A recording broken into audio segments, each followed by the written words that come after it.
Hola a todos, antes que nada, bienvenidos a esta materia.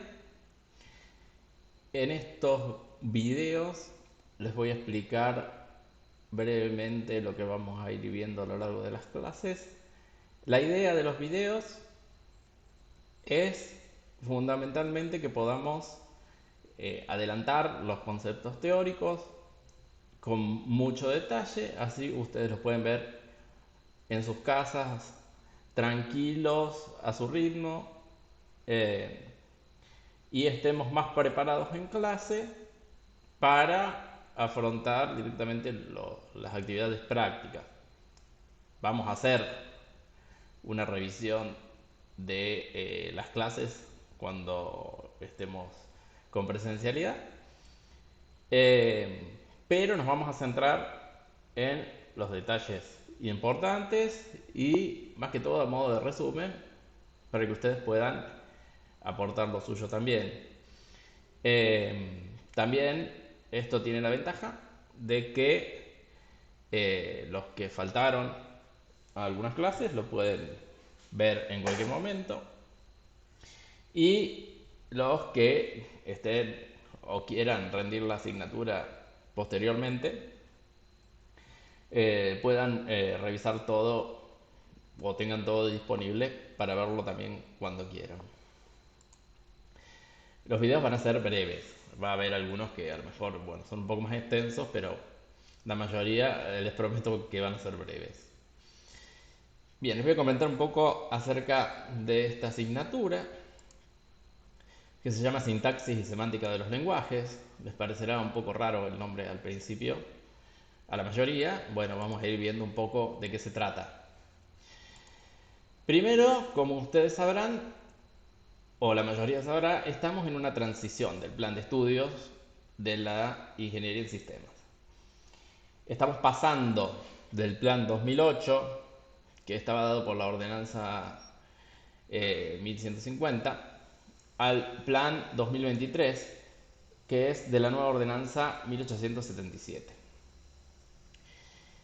Para nosotros, afortunadamente, en esta asignatura no hay mucho cambio, ni siquiera se cambió el nombre de la materia, tampoco el contenido, que sigue siendo básicamente el que veníamos manejando antes. Así que si hay algún alumno que continúe desde el plan 2008, no va a tener ningún inconveniente con lo que estamos dando para el plan 2023. Bueno, ahí hay algunos datos que han sufrido cambios, pero la mayoría de las cosas no. El tiempo asignado tampoco y obviamente seguimos respetando el régimen cuatrimestral.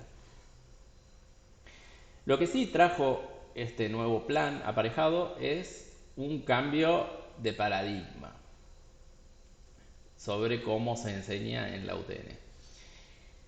¿Qué tiene que ver con esto? Que antes estaba más centrado en los contenidos que dábamos los docentes y ahora va a estar más centrado en ustedes. En ustedes y en que ustedes sean capaces de saber algo. ¿Qué es saber? Bueno, primero que todo, conocer. Eso es donde se encuadraba lo anterior, que es, bueno, saber sobre ciertos conceptos, principios, lo que nos viene dado a nosotros en la forma de los contenidos mínimos que vamos a ir desarrollando después. Pero lo importante que trae también es que le da mucho énfasis a que ustedes sean capaces de hacer cosas, que sean capaces de llevar a cabo ciertas actividades. Que tengan esa capacidad es lo que define que sea una enseñanza por competencias. Es decir, que ustedes sean capaces de hacer cosas. Estas capacidades se han clasificado y a nosotros nos afecta una en particular. Eh, Se han clasificado en competencias específicas particularmente y a nosotros nos afecta esta, que es la competencia específica 1.3, que tiene que ver con especificar, proyectar y desarrollar sistemas de software. A nosotros nos afecta y vamos a aportar una pequeña parte dentro de esa gran capacidad, que sería apuntar dentro del desarrollo del software. También me define otro tipo de saber que tiene que ver más que todo con saber desempeñarse en la actividad profesional a nivel social. Lo divide en dos categorías a esto, el nuevo plan, que son las competencias genéricas tecnológicas, dentro de las cuales nosotros aportamos a esas dos, fundamentalmente, que es que empezamos a ver cómo identificar y tratar de resolver problemas de ingeniería y utilizar técnicas y herramientas para poder hacer eso. También tiene que ver con desempeño social, como les decía antes, que es, en general, poder comunicarse con efectividad y aprender de forma continua y por sí mismos. O sea, estas capacidades las vamos a ir desarrollando transversalmente con la capacidad específica que era la del desarrollo del sistema de software. Nosotros vamos a aportar a todo eso. Entonces, podríamos decir que el objetivo de nuestra materia es conocer y poder aplicar conceptos de sintaxis y semántica de los lenguajes de programación, utilizando varias técnicas para poder hacerlo, entre ellas los lenguajes formales, las gramáticas, los autómatas. Ya vamos a ver bien en detalle cada uno. Para poder aplicar todo esto a la estructura de los programas que podemos obtener dentro del desarrollo y a entender lo que realmente van a hacer ellos cuando los ejecutemos, tanto sobre la computadora directamente en un proceso que vamos a ver que se llama compilación, o en forma directa en otro proceso que se llama interpretación. Todo esto en el contexto de una etapa particular del desarrollo de software, que es la codificación. Este objetivo general va en línea con los objetivos definidos para nuestra asignatura en el plan, que son esos que aparecen ahí abajo y lo pueden ver también en la ordenanza. Bien, para lograr esa capacidad grande y, más que todo, la parte que aportamos nosotros, vamos a dividir esa parte que aportamos en varios resultados que esperamos que ustedes sean capaces de lograr. Esos resultados se llaman resultados de aprendizaje. En el marco de la competencia específica nuestra, que es la 1.3, y todas las otras genéricas, vamos a aportar, como hemos definido, 7 resultados de aprendizaje, que se expresan de esta manera, que puede resultar un poco fuera de lugar, pero bueno, así se suelen expresar.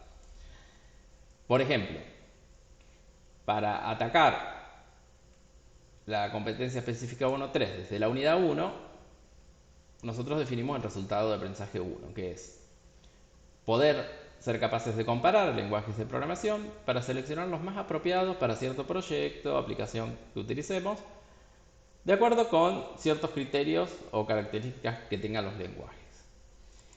Y así vamos a ir aportando con otros resultados en las otras diferentes unidades. Eso lo pueden ver todo en la planificación, si quieren, está completo.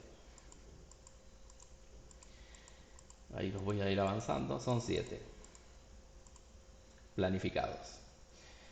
Bien, les voy a contar un poco sobre lo que vamos a ver y una explicación bastante aproximada del nombre de la materia, de por qué se llama de esta manera. Nosotros dijimos que nos vamos a encargar de la sintaxis de los programas y de los lenguajes de programación. La sintaxis se puede dividir en dos grandes grupos. Un pequeño grupito que se llama sintaxis léxica. La sintaxis léxica, digamos que se ocuparía de las palabras que yo escribo cuando programo. Por ejemplo, esa palabra que está ahí escrita, yo ya sé que es incorrecta, que la correcta debería ser esa. En definitiva, la sintaxis léxica se va a encargar de lo que comúnmente vemos en los idiomas como la ortografía. Como les decía antes, la sintaxis léxica pertenece a un grupo mayor que es la sintaxis completa o la sintaxis en general, que ya no se va a ocupar de las palabras individuales, sino de las frases completas o las oraciones completas. Por ejemplo, yo puedo escribir bien eso palabra por palabra, pero está mal expresado, porque lo correcto sería eso. Bien, entonces decimos, o podemos intuir que la gramática, que la sintaxis es equivalente a la gramática de los idiomas. Ahora bien, ahora viene el tema un poco más complejo. Es decir, si yo tengo una frase correctamente escrita, como la que está ahí, hay un banco cerca, yo no puedo saber bien a qué me estoy refiriendo, por más que esté bien escrita la frase.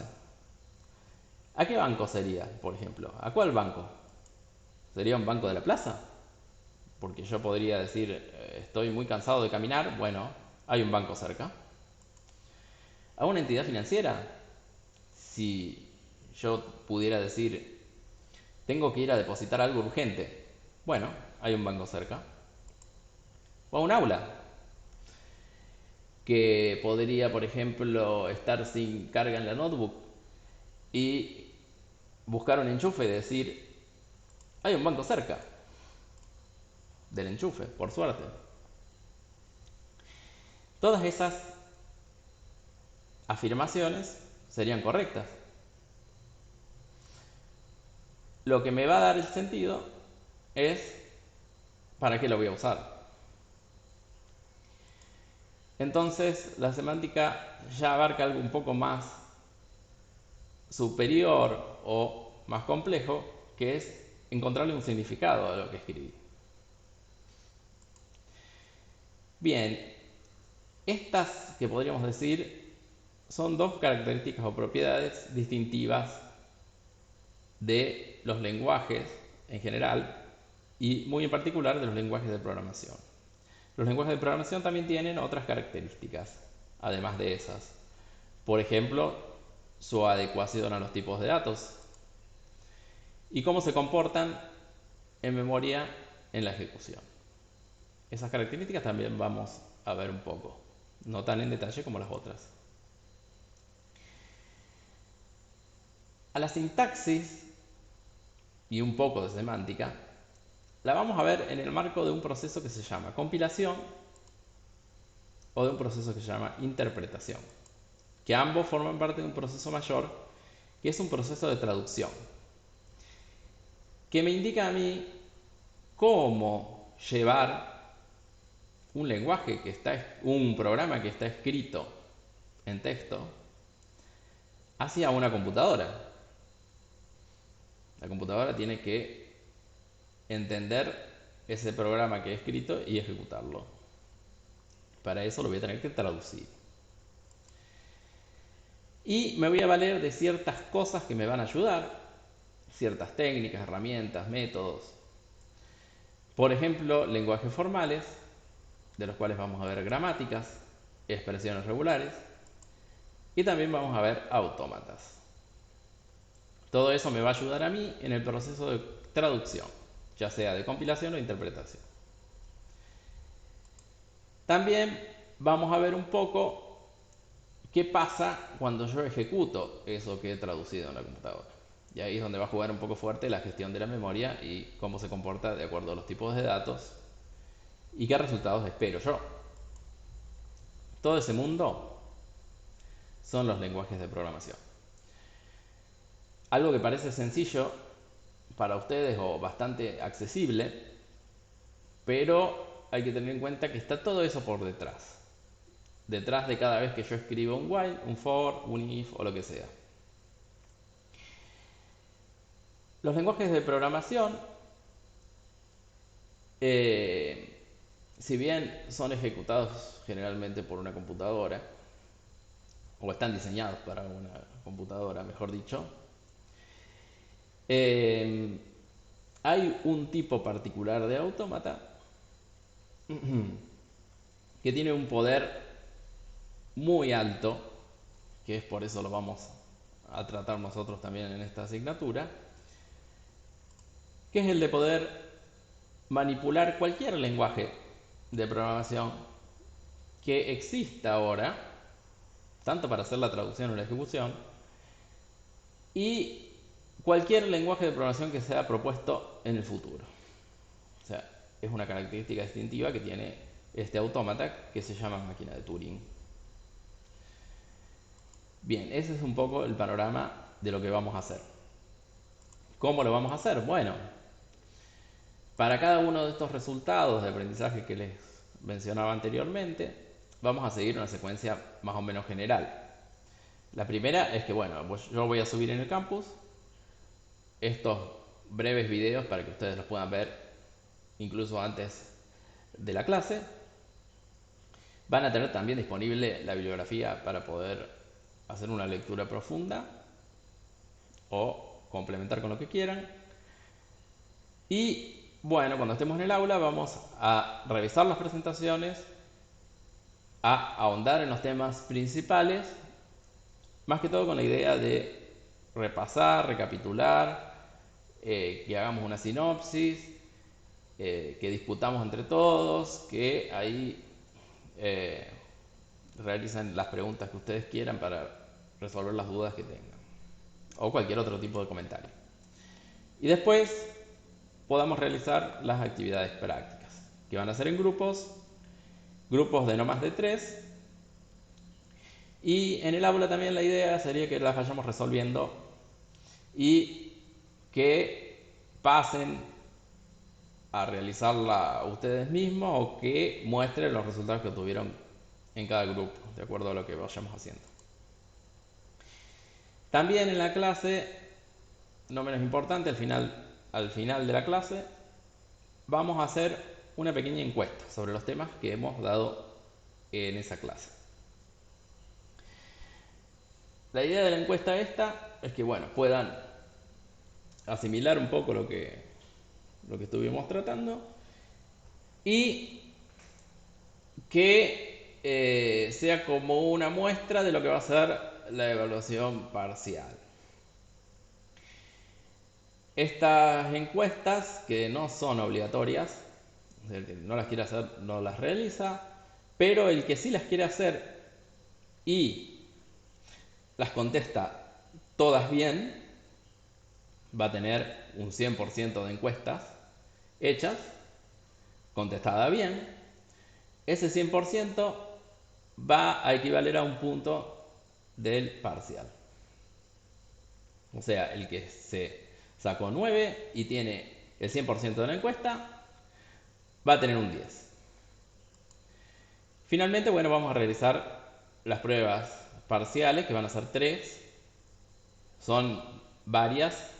¿Para qué? Para que las podamos ir integrando los temas, que no se nos vaya yendo tan grande. Así ustedes pueden aplicar todos los conceptos que fuimos viendo.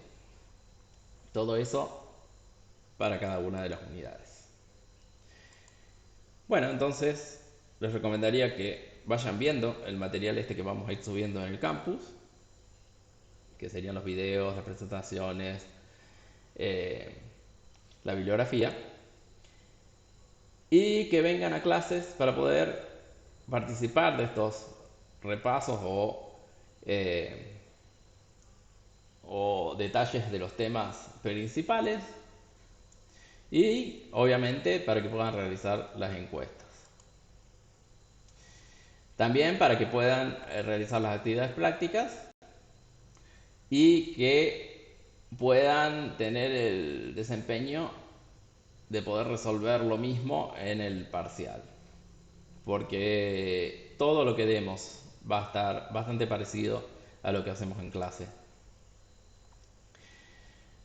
Una recomendación particular es que se olviden de los lenguajes de programación específicos. Por ejemplo, sé que en primer año ustedes han visto mucho del paradigma procedimental, particularmente han ahondado en lo que es C y Python.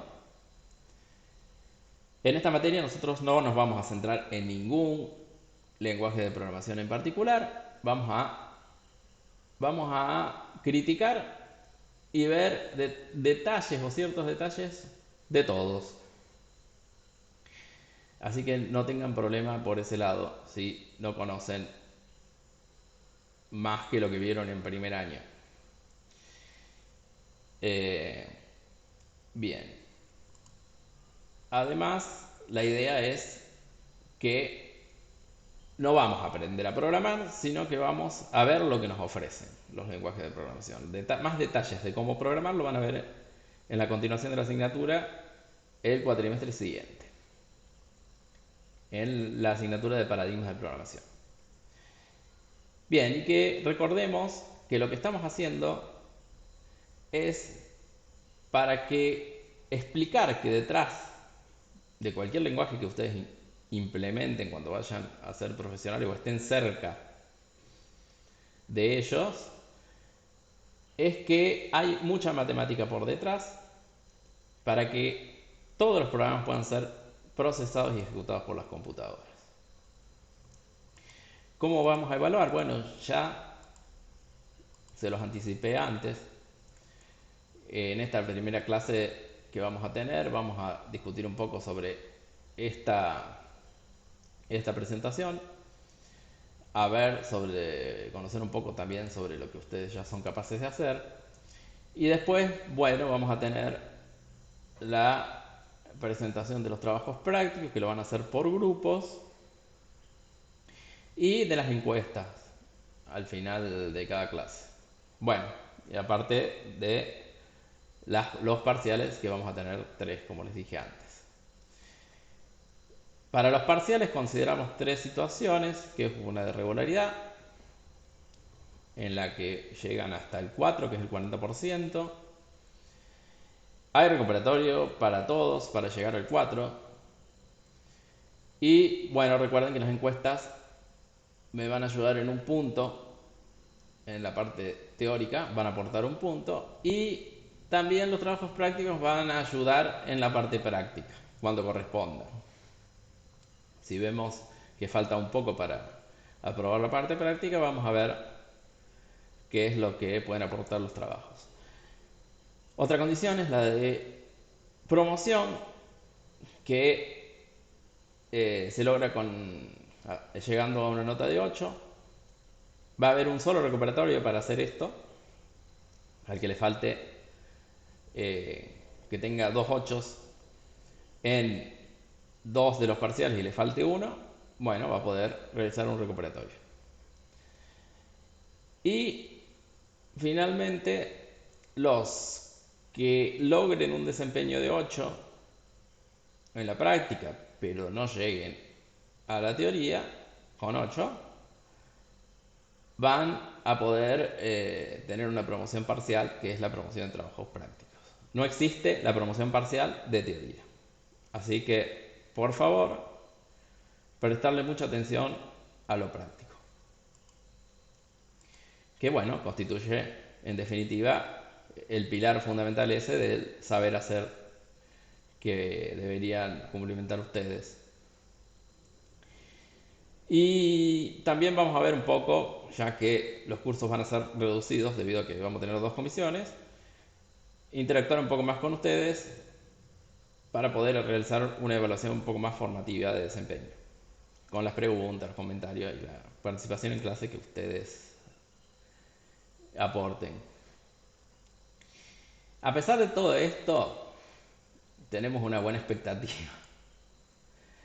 Lo vamos viendo año tras año, Por ejemplo, en el año 2023 tuvimos 48 inscriptos, de los cuales 9 quedaron regulares, uno promocionó solamente la parte práctica y el resto tuvieron la promoción total.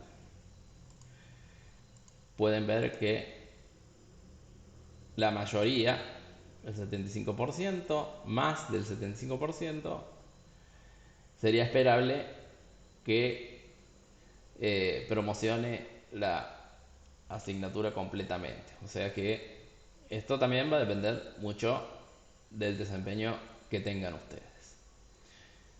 Bueno, vamos a comenzar nomás con la unidad número 1.